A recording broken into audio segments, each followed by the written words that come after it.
A B C D మన Z వరకు చెప్తుంటే ఎన్ వచ్చినప్పుడు కంట్రాక్ట్ కొడతాడు. అట్లా యావరేజ్గా ఒక పదం రాయడానికి 20 టైమ్స్ వరకు బ్లింక్ చేసేవాడు ఆయన. ఈ ప్రాసెస్లో ఎక్స్పోజర్ కెరటైటిస్ వచ్చి ఒక కన్ను పోయింది పూర్తిగా. సో ఇంకా మిగిలింది లెఫ్ట్ లెగ్.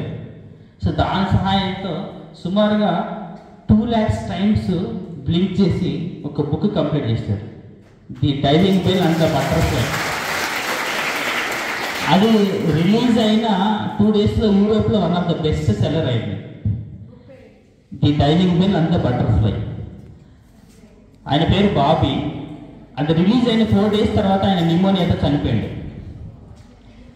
ఆయన లైఫ్ మీద, ఈ బుక్ మీద హాలీవుడ్ సినిమా తీస్తే 4 ఆస్కార్ అవార్డ్స్ వచ్చాయి, మీరు గూగుల్ చేసుకోవచ్చు.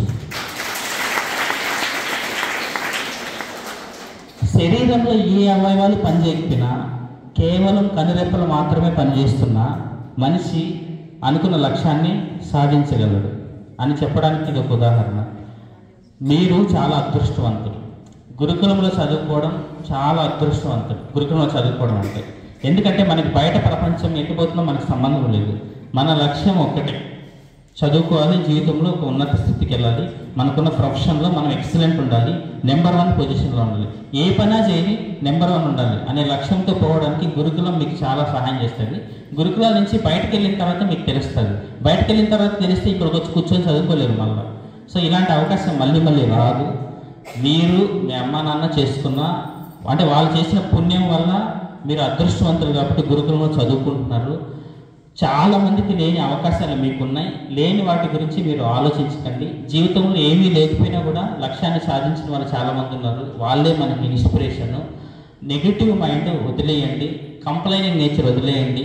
ఈ ఫెసిలిటీస్ లేవు, ఆ ఫెసిలిటీస్ లేవు, రైస్ బాగలేదు, వాటర్ బాగలేదు, చలి, వర్షము, టీచర్లు బాగాలేరు, అన్నీ అంటే ప్రపంచం మొత్తాన్ని కరెక్ట్ చేయాలి, ఇందులో ఈ మిస్టేక్ ఉంది, ఆ మిస్టేక్ ఉంది, అలాంటి గుణాన్ని మనం వదిలేసి మన లక్ష్యం వైపు ఫోకస్ చేసి ప్రయాణం చేస్తే బాగుంటుంది.